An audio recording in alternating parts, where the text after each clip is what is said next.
ओम नमस्ते जी। आइए आज की चर्चा प्रारंभ करते हैं।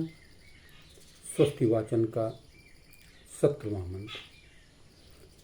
ओम विश्वे जत्रा अधिवोचतो तैत्राय धम्नो दुरेवाया अभिभूतः सत्यया वो देवहूत्या हुएम शृणुतो देवा अवसी स्वस्तै। हे विश्वदेवा,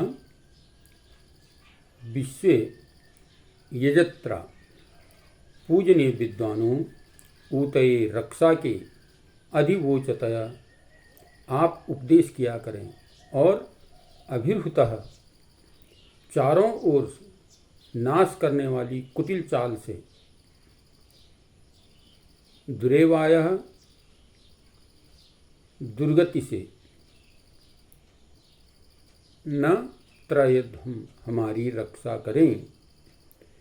हे देवा, विद्वान तेजस्वी पुरुषों, वह सत्यया आपकी सच्ची शृण्वन्तः श्रवण योग्य देवहूत्या आदरयुक्त वाणी का अवश्य हमारी रक्षार्थ और स्वस्थये हुए कल्याण के लिए हो। आपकी वाणी हमारे लिए कल्याण के लिए हो। मंत्र कह रहा है कि विद्वानों का हम सत्कार करें, विद्वानों की पूजा करें।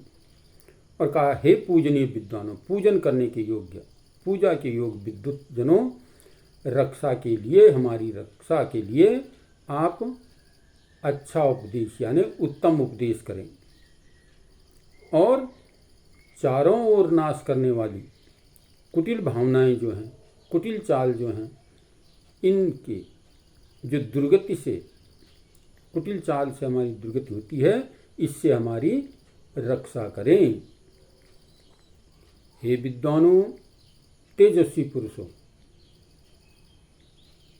आप सच्ची श्रवण करने के योग, सुनने योग आदरयुक्त वाणी का हमारी रक्षार्थ, हमारी रक्षा के लिए और कल्याण के लिए हो। आपकी जो भी वाणी है वो हमारे कल्याण के लिए हो।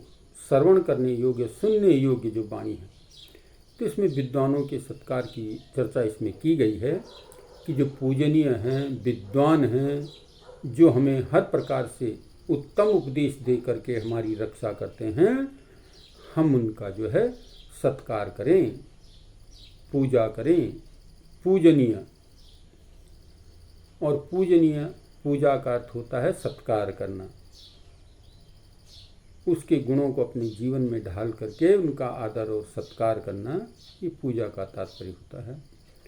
तो हम ऐसे विद्वानों की सेवा करें, ऐसे विद्वानों की सेवा करें जो हमारे लिए कल्याणकारी हों, जो हमें कुटिल भावना से बचाएं, कुटिल चाल से बचाएं, दुर्गति होने से हमारी रक्षा करें, है ना।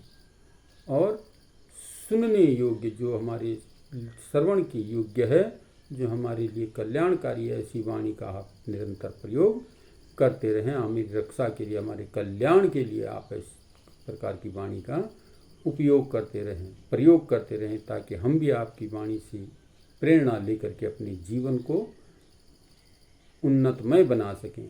ये मानव जीवन की सफलता और सार्थकता है।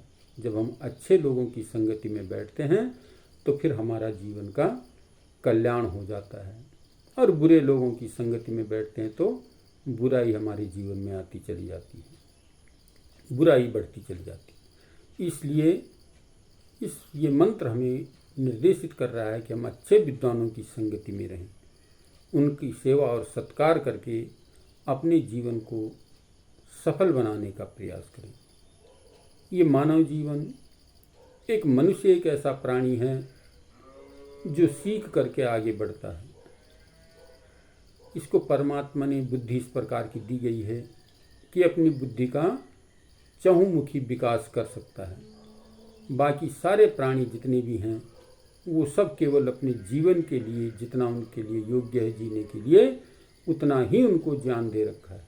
लेकिन मनुष्य के ज्ञान इस प्रकार का है कि वो नित्य प्रति इसको बढ़ा करके अपने को मोक्ष के मार्ग में प्रशस्त कर सकता है।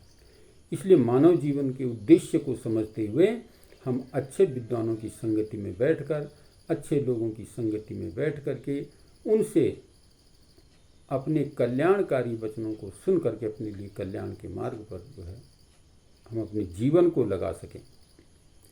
तो ये मंत्र कह रहा है कि हम अच्छे विद्वानों के सत्कार करते हुए अपने जीवन को सफल और श्रेष्ठ बनाने का प्रयत्न करें, ताकि ये मानव जीवन की सार्थकता को हम प्राप्त कर सकें। ये मानव जीवन जो हमें परमात्मा के द्वारा मिला है, इसको सफल और श्रेष्ठ बनाने में हम अच्छे लोगों की संगति में बैठकर, विद्वानों की संगति में बैठकर उनकी वाणी का सदुपयोग कर अपने जीवन को उन्नतमय और कल्याणमय बना सकें। तो आइए आज की चर्चा को यहीं पर विरमित करते हैं। ओम सम।